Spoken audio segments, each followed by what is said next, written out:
Hi. So సాధారణంగా భారత సమాజంలో ఉన్న ఒక సందేహం ఏంటంటే, మహాభారతం చదివినప్పుడు ద్రౌపదికి పంచపాండవులు భర్తలు. సో అదేంటి, ఆమె 5 భర్తలను ఎలా కలిగి ఉంది అంటే, దానిలో ఉన్న కథల ప్రకారం కొంత వింతగా ఆన్సర్లు చెప్తారు. ఓవరాల్గా అయితే సరే, ఆమెకి 5 భర్తలు ఎందుకు ఏర్పడ్డరు అని ఒక దైవత్వానికి సంబంధించిన కథలు చెప్తారు.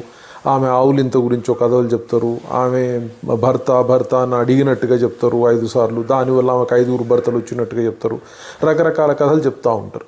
సో అసలుకి ఈ ఆచారం ఎట్లొచ్చింది, ఏ దేశాలలో ఉన్నది, అసలు ఉందా లేదా, లేకపోతే కథలో రాసారా అన్న సందేహాలు చాలామందికి ఉన్నాయి. అవి ఈరోజు మీకు తెలుపుతాం. ఈ సాంప్రదాయం మన దేశంలో మొదటి నుంచి కూడా ఉన్నది. అయితే ఇది పర్టికులర్గా మనం చూసినప్పుడు మహాభారతంలోనే కనిపించింది మనకి. ద్రౌపది 5 పాండవులను వివాహం చేసుకుంటుంది. పాండవులు అరణ్యవాసంలో ఉన్నప్పుడు హిమాచల్ ప్రాంతంలోని కిన్నౌర్ అనే ఒక ప్రాంతంలో ఉన్నారని ఒక కథనం ఉంది. ఈ ప్రాంత ప్రజలు వారసత్వంగా పాండవుల నుండి తమకు ఈ ఆచారం వచ్చినట్లుగా చెప్తారు. అలాగే గర్హ్వాలి ప్రజలు కూడా ఈ ఆచారాన్ని పాటిస్తారు. అలాగే సౌత్ ఇండియాలోని నీలగిరి ప్రాంతంలో కూడా తోడా తెగలవారు, అలాగే ట్రావెన్కోర్లోని నంజానాద్ వెల్లాలలో కూడా ఈ ఆచారం ఉంది. ఉత్తర భారతదేశంలో ఔన్సర్, బావర్ ప్రాంతంలో పహరీలు అనే తెగ కూడా ఈ విధానాన్ని అనుసరిస్తున్నారు.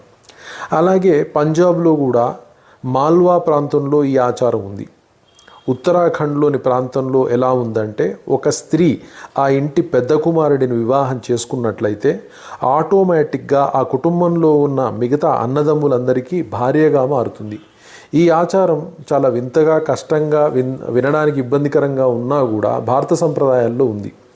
అలాగే కేరళలో మాల మదేసర్, మావిలన్ అనే ప్రాంతంలోనూ, హిమాచల్లో సిర్మూర్, సిమ్లా, కులు, లాహౌల్, స్పితిలలో కూడా ఈ ఆచారం ఉన్నట్టుగా ఉంది.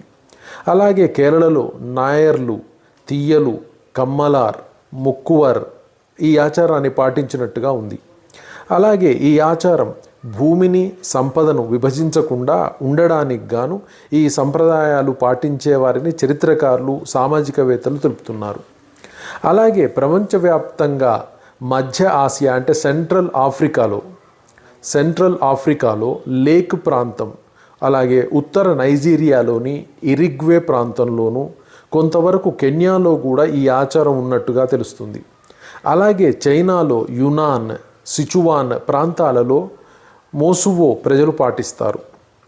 బ్రెజిల్లోని కొన్ని ప్రాంతాలలో ప్రజలు, అమెరికా సమాజంలోని మరికొందరు ఈ ఆచారాన్ని పాటించినట్లుగా తెలుస్తుంది. టిబెట్లోని ప్రాంతాలలోనూ, నేపాల్లో ఈ ఆచారం సాధారణమైనటువంటిది. భూటాన్లో కూడా ఈ ఆచారం ఉన్నది. శ్రీలంకలో కూడా ఉన్నది. షెర్పాలలో ఈ ఆచారం విపరీతంగా ఉన్నది. పురాతన గ్రీస్ ప్రాంతంలో కూడా ఈ ఆచారాన్ని పాటించినట్లుగా తెలుపుతారు. వారు ముఖ్యంగా భార్య యవ్వనవతి అయి భర్త వృద్ధుడైనప్పుడు ఈ ఆచారం పాటించి పిల్లలను కనేవారు అని తెలుస్తుంది. ఉత్తర అమెరికా, దక్షిణ అమెరికా ఇలా ప్రపంచవ్యాప్తంగా వ్యాపించిన సంప్రదాయం ఇది. ఏ దేశమైనా సరే, ఏదేమైనా సరే ప్రస్తుత సమాజంలో ఈ పద్ధతి ప్రచారంలో లేదు. కానీ కొన్ని ప్రాంతాలలో, ఈవెన్ ప్రపంచం మొత్తం కూడా ఇప్పుడు కూడా ఈ ఆచారాన్ని పాటించేవాళ్ళు కనిపించడం చాలా తక్కువగా ఉంది. కానీ పాటిస్తూనే ఉన్నారు.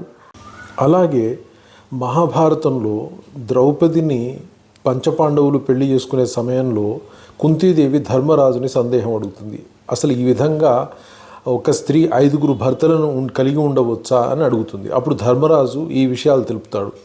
అవేంటి అంటే, జటిల అనే ఒక స్త్రీ కూడా 7 ఋషులను వివాహం చేసుకున్నట్లుగా శాస్త్రంలో ఉంది. అలాగే హిరణ్యాక్షుడి చెల్లెలు ప్రచేతి కూడా 10 మంది సోదరులను వివాహం చేసుకున్నట్లుగా ధర్మరాజు కుంతీదేవికి తెలుపుతాడు. ఈ విధమైనటువంటి విషయాలు భర్తృత్వాన్ని గురించి తెలుపుతున్నాయి. ఈ ఆచారం అనేది అనేక మంది భర్తలను ఏ విధంగా కలిగి ఉన్నారు ప్రపంచవ్యాప్తంగాను, భారతదేశంలోనూ అని తెలిపే ప్రయత్నం మీకు చేశాం. Thank you very much.